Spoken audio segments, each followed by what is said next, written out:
علیکم ویورز، بسم اللہ الرحمن الرحیم۔ 6 کلاس کی اردو کی کتاب میں سے ہم سبق پڑھ رہے ہیں سائنس کے کرشمے۔ تو مضامین میں سے بھی یہ ٹاپک آتا ہے کہ سائنس کے کرشمے پر مضمون لکھیں، تو آپ بالکل اس کو بھی لکھ سکتے ہیں۔ خاص الفاظ ہیں: پیچیدہ، بیش بہا، مرہون منت، سربستہ راز، صحبت، تسخیر۔ انسانی تاریخ کا کوئی دور بھی سائنس کے علم سے خالی نہیں۔ پتھروں کو رگڑ کر آگ جلانے، اپنے بدن کو کپڑوں سے ڈھانپنے اور دیگر چیزوں کا شعور حاصل کرنے سے انسان نے سائنس کے علم کو سیکھا۔ گویا ہم کہہ سکتے ہیں کہ جن طریقوں سے انسان نے اپنے شعور کی منزلیں طے کی، وہ طریقے سائنس کہلاتے ہیں۔ قبل از تاریخ کا انسان دریاؤں، سمندروں، سورج، چاند اور ستاروں کو اپنا دیوتا سمجھتا تھا۔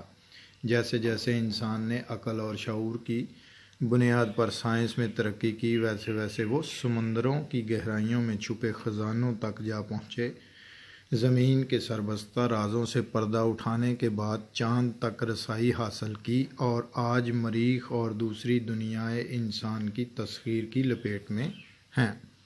انسان نے سائنس کی وجہ سے ہی سمندر کی تہہ میں اتر کر اور زمین کے سینے کو چیر کر اس میں سے سونا، ہیرے، موتی اور دیگر قیمتی معدنیات دریافت کیں، اور یوں اپنی زندگی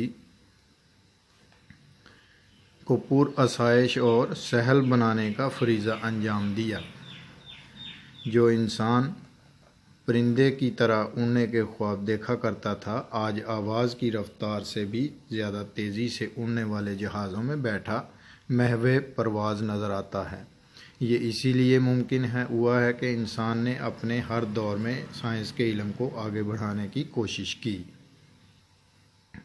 انسان نے اپنی سائنسی ایجادات کے سفر کے آغاز میں پہیہ ایجاد کیا تو ایک انقلاب برپا ہو گیا۔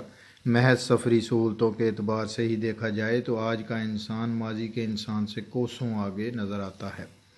اونٹوں، گھوڑوں، گدھوں اور دوسرے جانوروں پہ سواری کرنے والا انسان سفری صعوبتوں کا شکار تھا، اور ایک جگہ سے دوسری جگہ پہنچنے میں کئی دن لگ جاتے تھے۔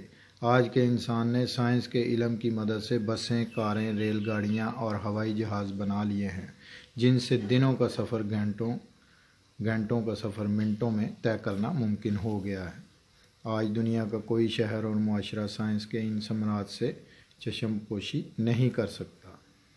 باہمی رابطہ ہمیشہ سے انسان کی دلی آرزو رہی ہے۔ اسی آرزو کی تکمیل کے لیے اول تو اس نے کبوتر کا استعمال کیا۔ دور دراز علاقوں تک پیغام رسانی کا کام کافی پیچیدہ تھا، لیکن اب ٹیلی فون، ریڈیو، ٹیلی ویژن، انٹرنیٹ جیسی ایجادات کے باعث دنیا کے ایک کونے میں بیٹھا انسان دوسرے کونے میں بیٹھے انسان سے نہ صرف باخبر رہتا ہے بلکہ اسے بولتا، چلتا پھرتا دیکھ بھی سکتا ہے۔ نیکسٹ ویڈیو میں ملیں گے نیکسٹ سبق کے ساتھ۔ اپنا خیال رکھیے گا۔ اللہ حافظ۔